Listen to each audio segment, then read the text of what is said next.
Hey guys, and welcome back to another episode of the Big Bros podcast. I am Ilan and I'm joined by my lovely friend Jeremy. How are we? I'm well, mate. How are you going? I'm pretty good. It was a big week for both of us. We both had our graduations. We did at the time of recording. We had our graduations this week. I finally got the papers for my Masters of Physiotherapy, and you got your papers for? Got my Bachelor of Psychology with honours. Very good. It felt nice kind of, getting that milestone in, getting the piece of paper. Doff the Chancellor. Yeah, how was your doffing? Yeah, you had to practice it. They said had to doff on the right side and you had to keep the little tail off the hat on the left side. Yeah, there was a little bit of an art form. I liked how traditional it was. Was your ceremony very it almost felt like the king was being, inaugurated? Yeah, it was very traditional. Mine was it was good. It was all done in an hour. That's all it took. So, yeah, we got on, doffed off and had a couple of drinks after. And, yeah, that was it. Got awesome. The papers. It sounds like a great week for both of us and the coincidence of having a graduation on the same day. But, Jeremy, the topic we're going to be speaking about today is how to navigate a situation in which your friends and family don't like your partner. Ooh, juicy. We've both been in this scenario before, haven't we? Yeah, well, I think, with any relationship, you're going to encounter people that might not fancy who you're dating. It's rare to come across anyone in life that will like everyone within your circle. I think that's just natural as humans. You're going to like people, you're going to dislike people, but yeah, absolutely. We've each been in relationships where, we might have felt like some people in our circle might not have fancied who we were with at the time. But, again, I think that's quite natural. So we'll talk about to what extent this actually does matter, because I think that's important. Some people can see this title and think far out. If there are people around me that don't like my partner, I'm going to assume the worst. Let's take a breather. We're not saying that. Do not go and break up with them instantly. But it is important to hear out what your family and friends have to say about your partner to an extent. Yeah, and look, I suppose there's several reasons why your family and friends may not like your partner, and we can go into each of those reasons.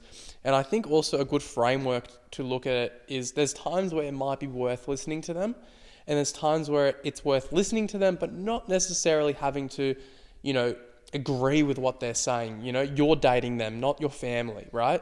And I think it's really, really important to, reflect on why you're dating that person in the first place. And you ask the ultimate question, which is, if they're making you happy, well, who is it for other people to judge whether you should or shouldn't be with them in that relationship? Granted, it's very contextual and there might be good reasons behind it. But it is a natural thing because, it's very rare that we're going to like everyone that comes across in our life.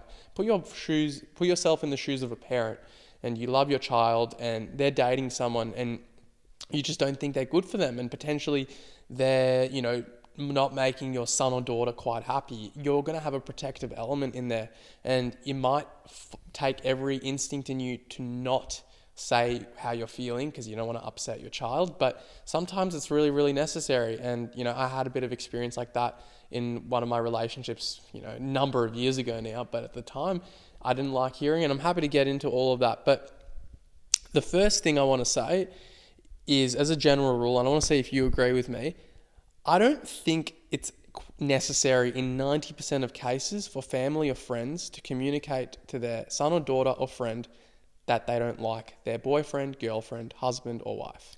You think it's not necessary to communicate it? They shouldn't communicate it? In around 85 to 90%, I think it's unnecessary.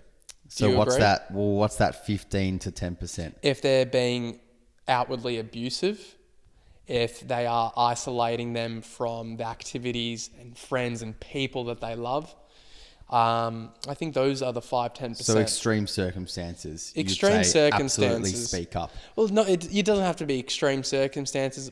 Honestly, even before you get into a serious part, like the engagement aspect, I think it's necessary at times to speak about it then. But I think as a general rule, especially when you've got your 19 or 20-year-old friend, you see they're happy, why would you tell them you don't like their partner? Like maybe there's legitimate reasons and maybe there's a case-by-case aspect, but generally speaking, If they're happy, is it worth it? I don't think happiness is everything. I think you can be happy in a relationship, but just because you're happy, does that mean you're compatible? Okay, well, Food for thought. I'm liking where this is going because I'm gonna give you I'm gonna pose a question to you. You've been in one relationship, right? And it's safe to say that it didn't work out, and it didn't work out for very natural reasons, I suppose. And it's easy, and just to draw it back as well, it's very easy if you're in a relationship. You might be so happy. How would you feel if you had no doubts about the relationship and your friends started pushing you, asking, are you sure you really like them? Are you sure you love them? Even if they haven't outwardly expressed their dislike for that person, it's probably going to create a little bit of doubt naturally in your head. It might, you're right. I think the way in which your friend goes about, your friend or family member, I think it's about the way in which they go about talking about their dislike for your partner. If they were to just come to you and say, yeah, look, do you really love her? Do you really fancy her? What does it mean to you? If it's very superficial questions like that, you're right. You're probably not interested because it therefore sounds like it's coming from a place of perhaps envy, especially if they're not in a relationship themselves and maybe they're craving one, or they're envious because they see you're in a really great relationship and they wish that they had that because maybe theirs isn't like that.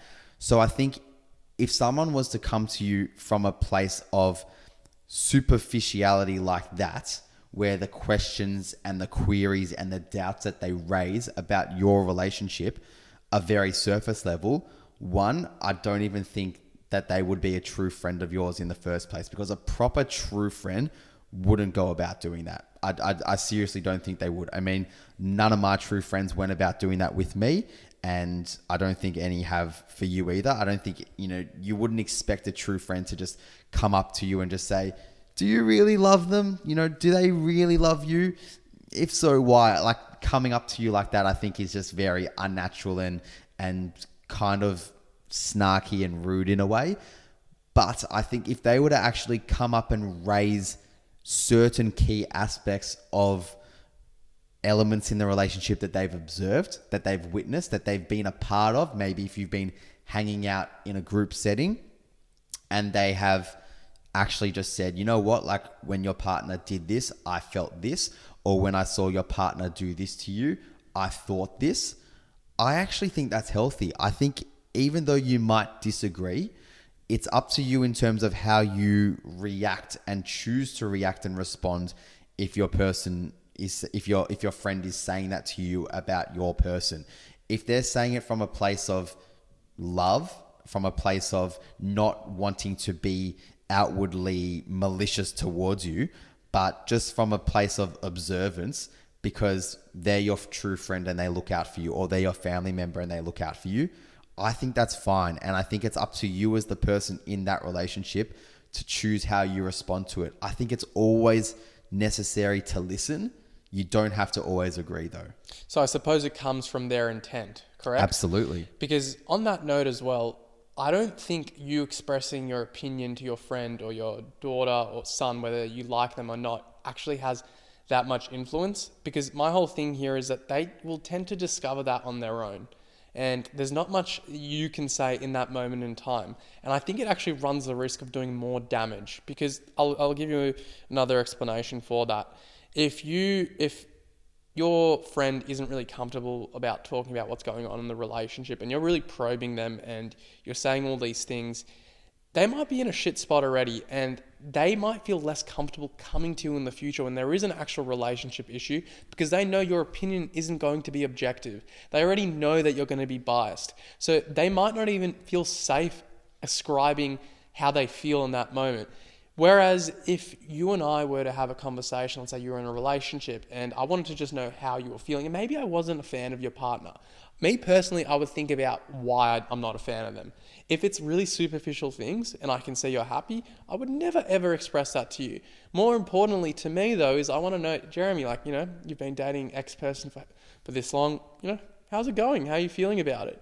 If I continue that line of questioning, first of all, I'm not expressing how I feel about that person, but I'm also I'm getting an understanding of what your actual thoughts are. Maybe you do really like that person, you're really happy with them, and guess what? Maybe one day there is an issue. Maybe you need an objective opinion from someone. You're more likely to come to me knowing that I don't have an expressed opinion. That's my place from it as well. Absolutely, because nobody wants to be around a friend, a family member, a person in the community that has a "I told you so" mentality. Nobody likes the "I told you so" people, because the "I told you so" people are know-alls. They aren't coming to you with good intent. They're essentially expressing themselves and their opinions in a way that I am out to get you. So you're exactly right. If I was in a relationship and you were saying, yeah, Jeremy, look, be careful of this because, I can see that it's not going down the right way. And then, maybe I discover exactly what you said down the line, but I was too scared to voice it with you again because I know that you're just going to say, told you so, mate. Nobody likes that. But exactly like you said before, if you come from a place of just asking how your friend is going in the relationship and letting them have the floor to speak, they will speak. And if they don't want to speak, then that's fine. But they will know that this is a safe space for them because you're not coming at them with all of this, direction and all of this force in your voice and in terms of the conversation. You're there, you're soft, you're present, and you're willing to just listen. And that's the key thing. You're willing to just listen. So tell me, when is it actually appropriate and advisable to listen to your friends and family when they express a dislike for your partner? I think it's always important to listen. It's less important though, because I think it's important to an extent. It's always important. Can I reframe my question? Because Go we for can it. get into the semantics. Yep. When is it actually, because you're right, it's important and you're always going to be listening, but when do you actually pay close attention? When is there validity to their criticisms? What criticisms are valid of your partner versus what criticisms aren't? So when do we actually take on board what's being said to us? Correct.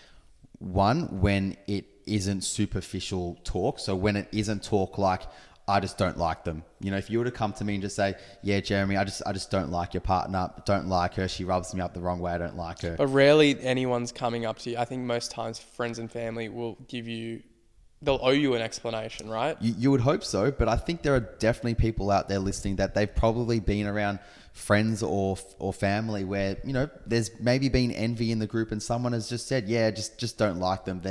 They're not nice. I just don't fancy them. And I think if someone's coming up to you and just saying things like that without any backing, without any proper rationale to what they're saying, I think those are people that you really don't need to listen to attentively.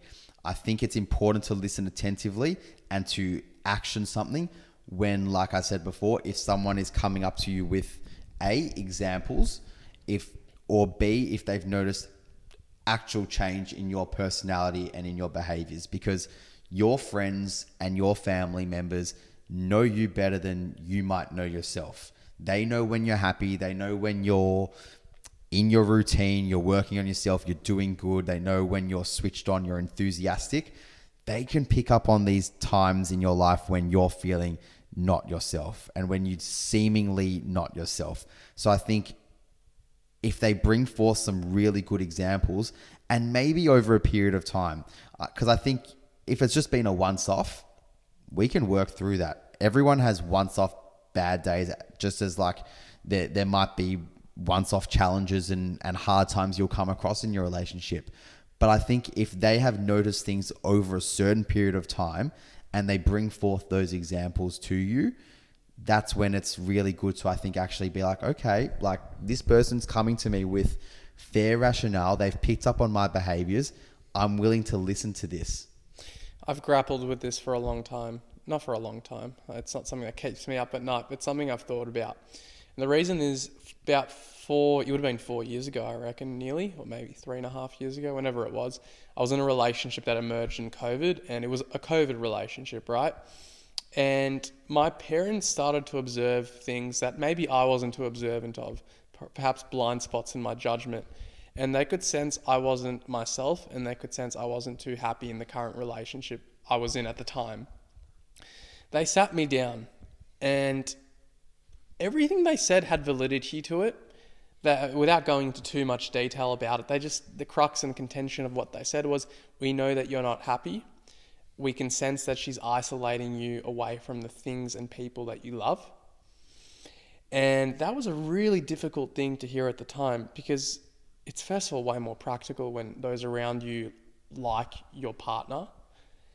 It's much harder then, because you're always in two minds when you're with that person. And you've kind of now just resigned to the fact that, far out, like, no matter what this person does, your parents or your friends, they already have an opinion and impression of her. Even if they change their behavior, it's going to be way more difficult for that partner to change your parents' mind, as was in my case. And what happened there was, I started to feel incredibly uncomfortable. This is at least the cons of it, I started to feel really anxious in the relationship, and especially when they came over, because I knew my parents didn't like her. And it kind of ruined my mood more than it had to.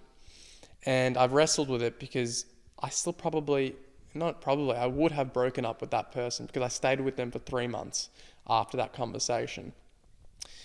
The only benefit that conversation had was, I may have become more observant of things that they mentioned about this person. So things like my own levels of happiness, potentially, not feeling confident and assertive in myself. But these are all things I was already starting to notice on my own.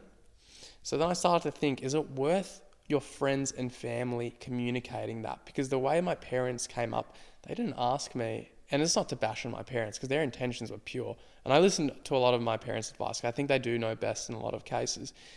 But my criticism of them at the time was that they didn't ask me if I was happy. They just went straight to saying their opinions and views. And they weren't trying to upset me at the time. They were really conscious that it would, but they just said, we're coming to you because we love you and we want you to be happy, and we don't think you're happy at the moment. It was shit to hear, but looking back on it, I still don't think it was the wisest thing they've done, because, again, I probably would have come to the same conclusions, and it just made it blinded my judgment as well, because now I'm thinking about what they were going to say as well, right? Every time that person came over. That's why I'm a bit hesitant. You said it blinded your judgment. You said it blinded your judgment. Do you think rather it would have maybe actually brought your judgment to the surface even more? Because you said you started noticing these habits about yourself that were changing, these behaviors that were changing, and your parents picked up on these things and kind of just reaffirmed it. So what was it that blinded your judgment per se? I don't think anything necessarily blinded my judgment. What happened more specifically, though, was that every time I was with them, I would be hyperfixated on this person's behavior. And hyperfixation is not necessarily healthy, because you can fixate on something until you assume truth to it. So what I mean by that, I could be just doing something completely innocent, and if you hyperfixate on that, you might assign a negative connotation to it. And that's what I started feeling I was doing. I was unhappy. I'm not going to say I wasn't, I'm going to be completely honest with you. I was unhappy in that relationship. But, and maybe it took me finding a little bit of cojones to end that relationship, but I would have done it regardless. I know that, but I just don't think it was necessary from them, because it upset me at the time. I was very upset when they had that conversation with me. It made me insanely uncomfortable. And if their goal was for me to become, because they said to me, we're not trying to influence your judgment. But that's exactly what it did. It influenced my opinions. It influenced a lot of things. And it was, in the long run, it was almost useless, because I would have done it anyways. I would have broken up with that person regardless. Would you though? 100%. But don't you think though that, again, hearing those behaviors being viewed from the people closest to you, around you, wouldn't that have actually maybe reaffirmed what you were already feeling? Because you said that you already noticed these things and you would have already ended it. Well, it's funny without the input from others. So wouldn't it have just made it official in your mind in a way? Yes, I felt this way. People feel this way around me as well. I know that I'm not just in my head, essentially. No, because the fundamental question that I would ask myself was if I was happy or not. And at the time my parents had that conversation with me, I was happy. I wasn't like unhappy, but I started to become unhappier. And I think that was, After that conversation. I think even before that conversation, but not so, and maybe parents know best, maybe they can sense things. But at the time I wasn't as unhappy. And that's why it took me 2-3 months to end that relationship, because when I realized it wasn't getting any better. But there was a difference though. When I wanted a bit of affirmation, I didn't tell many people. I remember I went out with, went for a walk maybe a week before I ended it with a couple of friends, good friends of ours actually. And I just said to them like, boys, this is where I'm at the moment. And do you know why I wanted to talk to them? I felt safe in their company because I knew that they might have their own opinions, but they never pressed me on it. And do you know how they open about it they were? They were like, we're really surprised you're hearing this, but we're so happy you're sharing this with us. And that's what I felt was the most effective thing. Is not when you... And again, maybe my opinion here is just biased, but I don't know. What do you think of that? I think it's not a biased opinion because you're speaking from personal experience, right? And I feel the same way. I think if you're pressing someone and you're constantly at your friends, especially, your friends are going to start rejecting you essentially and they're going to be fearful to be around you when with your partner as well. Because it's the same thing as you said with your parents. I mean, you were fearful of your partner at the time being around you when your parents were there because you knew what your parents truly thought of them. So, when your partner's then around them, it feels like everything is just a lie. Everything's just a facade. And that just feels unnatural. That's not what, that doesn't feel real. It doesn't feel authentic. The same goes with your friends, so you're exactly right. If you're in a group of friends and all of them, or not necessarily all of them, but a few of them have expressed to you how they feel about this person, you're not going to feel comfortable bringing your girlfriend around those friends. And that's the last thing you want. You want to feel comfortable with your friends. You want her to feel comfortable with your friends, and you want your friends to feel comfortable with them. So I think you make a great point in that advice and input about whether you dislike your friend's partner, it needs to be treated very carefully. It needs to be, I think, only involved in conversation when there's some good substance to it, when there's good reason to it. Like you said, when there's those evident things that need to be raised, absolutely raise it. But when it's not those absolutely evident things, perhaps it's like more so characters that have built up over time or behaviors that have built up over time. I think that's the other alternative of when it's good to bring things up. I think expanding that time horizon and picking up on habits and bringing those examples over a longer period of time is when it is perhaps healthy. Not after once, twice, maybe 3 times. After a long period of time, you've seen a lot of change in your friend, or your son, your daughter, whoever it is. Only when you've seen a lot of change in that person, I think it's necessary, because you want the best for them after all, don't you? So 100%. And look, I look back at it, and it's not, my parents had very legitimate reasons to, and I'll make this point. It's not that they didn't like the person, they didn't like her influence over me. Absolutely. In the context of the relationship. Yeah. And that's what we mean by this overall topic, really. It's why do they dislike them? Because they're not a good influence for you, or they're not good for you. And that's what it was, because I don't think she was an inherently bad person. I don't think my parents thought that either. It's just in the context of the relationship, they didn't think she was good for me. And the reasons were legitimate. I had more of an issue with the execution of what they were trying to say. Sure. Because I don't think it was necessarily too bad. Now I'm going to give you a completely extreme example. If your friend or your son or daughter is being, they're in a coercive relationship, some sort of abuse is happening, whether it's physical, emotional, I think absolutely you can say something. For sure. I think there is an element where safety overrides all sort of social customs. And I think it's one of those situations. Yeah. And I think that's just something I should preface as well, because I'm not saying that there aren't situations where you breach what you might think is, you being a good friend. Being a good friend is being concerned about their safety, ultimately. Absolutely. So I think, when we think about, look, those are obviously the extreme examples. Absolutely, you bring those to the forefront. But I think the less extreme examples, I think we can agree on the point that always listen to those around you, but be careful when you choose to bring it up to them. Only bring it up to them when it's happened over a long period of time and you've realized that habits have changed, behaviors have changed in that person, whether that person is your son, daughter, good friend. Only when there's good substance to your argument, because you don't want to deter yourself from that friend in a way. You don't want them to feel uncomfortable around you more than anything. And I think that's really important because nobody likes that.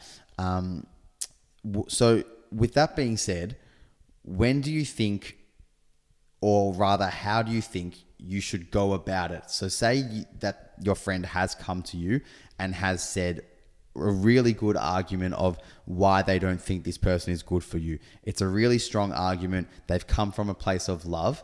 How do you then actualize in responding to that? How do you react to that? First things first, who's the source of this? If this is my ride or die, someone who I know cares and loves and has a really good judgment on things, you best believe I'm going to take their opinion seriously. But I'd also ask why they're coming from where they're coming from. The reason I say that, and I'll use my parents as the example, they were only coming to me and telling me what they were thinking because of the fact that they knew they could observe my levels of happiness. More times than not, your friends and family aren't going to pull you up on your partner if they can see that you're happy. I would say majority of the time. I'm pretty confident in that. So if they're doing that, am I unhappy? Potentially. Let's say, but let's make it more interesting. Let's say I'm really, really happy in that relationship.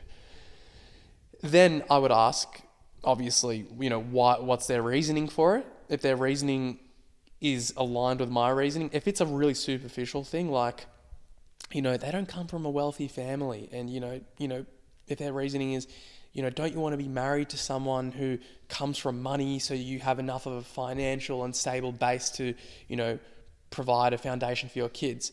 Bit of a logical argument, but not really within my value case. So I'm really comfortable to just say, hey, I hear you, but we disagree here, and I'd respect, can you just understand that's a discord in our values?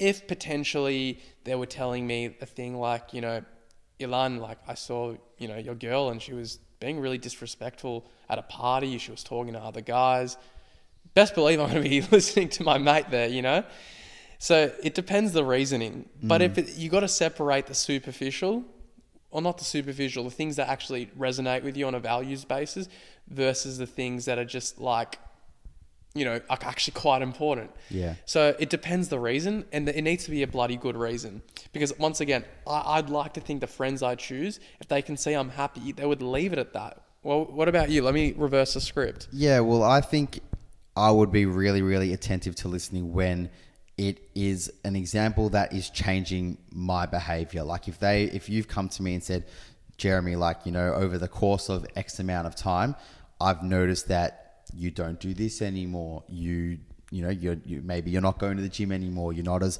bubbly. You're not as happy. You don't speak about this person in the same way that you used to. You don't hang around us and interact with us in the same way that you used to. I think if you were to actually bring in examples about behavior changes you've seen in me, that's when my antennas prick up, and that's when I actually listen. Let me press you on that though, because this is a bloody pertinent conversation, people our age. Reason I say that is a lot of us have finished uni, not me, unfortunately. I mean, a lot of people at this point in our life, they're going to have a really big change in their priorities. So they'll have more time allocated to, being at work because they're doing full-time work, and they might see a partner and they might be dating them somewhat seriously. Such as life, this is the point in our lives. I think it's really important though, if someone was to come up to you and tell you, I feel like your behaviors are different, who's telling you this? Is this a friend who hasn't really progressed with their life? Are they just still trapped in the, pre-COVID bubble of, just doing things that you would do when you're fresh out of school?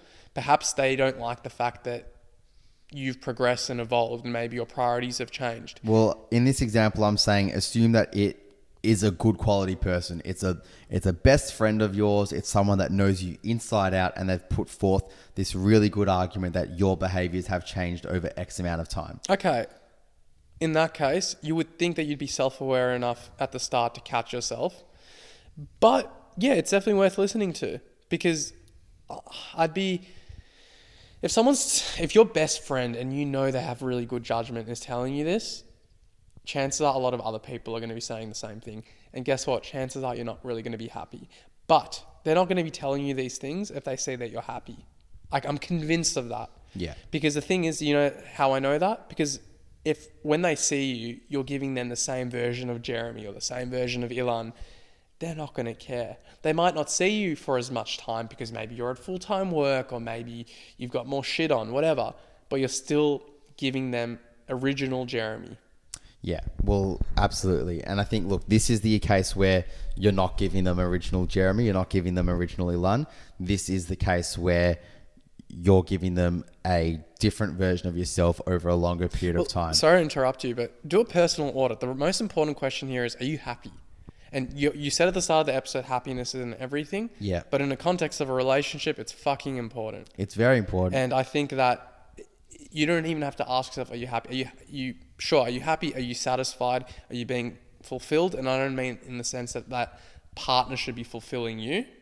Actually, scrap that. I actually disagree. You should find fulfillment in a lot of ways. So let's not use that as an audit, but satisfaction, happiness, and general contentment. Let's use that. Maybe that ties into a little bit of fulfillment. If you can say yes to all three of those, chances are what your friend or family is saying isn't going to bother you that much. And I think regardless of how valid their criticisms are, to you they're not going to be valid because they're not crossing those three fundamental questions. Yeah, look, I think that's definitely fair. I think a lot of those values you mentioned, I think they're all pretty much tied to just being happy overall. I think personally, when I think of it, I think a good part is also thinking about, is that person intellectually stimulating me? And look, this is maybe me digressing from the topic. Wouldn't that all play into happiness, right? Because if they don't share the same values as you, if you can't get along with them, you're not going to be happy in the relationship. Not necessarily, because I've been around people that I'm happy to be around and that I'm satisfied to be around, but it might not mean that that person is compatible for me to be around. So this is where I come back to that point at the start of the episode where we spoke about happiness not being the same as compatibility, because you can be around someone that brings out happiness. Like, let's look at the example of, I'm going to use the example of, you're going to parties, you're constantly going to parties, you're going out drinking, you're partying, you're clubbing, you're doing all these fun hedonistic things with a group of people. So let's use a group of people for this example, not necessarily a partner, but your friends. You're going out, you're having fun, you're doing all that razzle dazzle. It's a hedonistic lifestyle. You're chasing the thrill. You're so happy around those people. So happy. You're satisfied. You're having fun. Life's great. Are those people necessarily compatible for you for a long-term approach? Are those people necessarily good for you? Just because you're happy doesn't necessarily mean they're good for you. And I think when thinking about a relationship, when thinking about a partner, I think the good for you in that equates to compatibility. What are they bringing out of you? What is their influence on you? So that's why I kind of disagree in this opinion of yours, not wholeheartedly, but I think... What do you think my opinion is? Because I don't know if you've understood it correctly. Well, I think you said that it matters whether you're happy, content, and satisfied. That's what you said. And I think it's more than that. I think it's compatibility, because I might be happy, but this person might not be good for me. So these markers of what I would call relationship success, I pulled them out of my ass. But the way I'm conceptualizing them at the same time, though, is that compatibility forms a lot of these things. If they're not compatible with me, I'm not going to be happy. I'm not going to be satisfied, nor am I going to be fulfilled with them. Because if I'm not compatible with them, for example, let's use intellectual stimulation as an example, that's something I value, something you value, something I think most people value. Therefore, if that tenet of the relationship isn't being fulfilled in some sort of way, and you value it, you're not going to be satisfied. So my thing is, it's a given that they're compatible with you. That's the question I'm going back to. You think it's always a given that your partner's compatible with you? No, I'm saying that if you're happy in a relationship, you're satisfied and fulfilled, I'm very confident to say that they're meeting you in a lot of values way. They're meeting you and they're compatible with you in a lot of ways. A lot of ways, but does that truly mean that you're compatible lovers? You're compatible long term? Just because you're happy, does that mean that that person is the right person to raise kids with you, essentially? Well, you wouldn't be happy with them if you didn't think they were. That's the thing. That's why I disagree. No, well, I'll give you a question. Okay, we'll use well, it's fine to disagree, but I'll give you another, I think, a good litmus test. Mark Manson has this thing that before you get married to someone, if it's not a fuck yes, which is your answer, It's a fuck no. it's a no. It can't even be a yes. It just has to be a fuck yes. What do you say to that? Like, I mean, if someone's saying a fuck yes and there's a true strong desire from that person, and let's not put it from like 3 or 4 months. Let's say these two people have been in a relationship for 4 or 5 years and they're both having a fuck yes. Surely you would think they're compatible in a lot of ways because the honeymoon period would have worn off. So there's way more that has to inform that love. Exactly. I feel like that's reaffirming my point, because I don't think I would ever have a fuck yes if I didn't feel like I was compatible in areas. That didn't necessarily mean I was happy, but compatible, because you can be compatible in areas that doesn't necessarily bring out happiness. This person might be good for you in ways that might not be equating to happiness, but they're good for you, and that's why you're compatible. They might bring out a side in you that you don't have, but for good reasons. They might be, encouraging you to do certain things in your life that you might not normally do, but for good reasons, So this is why I think absolutely I agree with you there. I would only think in my mind it is a fuck yes if I have happiness and I have compatibility. I don't think happiness on its own is enough, nor do I think happiness always equates to being wholeheartedly compatible. Well, we can agree to disagree, but I love the chat anyway. Maybe we need a whole episode on compatibility. Well, because my whole thing here is that if you're not compatible with them, you're probably not going to be happy in the long run. I'm not talking 2-3 months, because you can be happy in 2-3 months because, again, that same part of your brain that's activated when you do a bump of cocaine is activated. So it's a very misconceived idea of what love is. I'm talking about 2-3 years down the line. You'll know if you're compatible with them or not. And if you are, chances are you are happy. It's like happiness is at the top. But what are all these areas that we need to fulfill to get to happiness?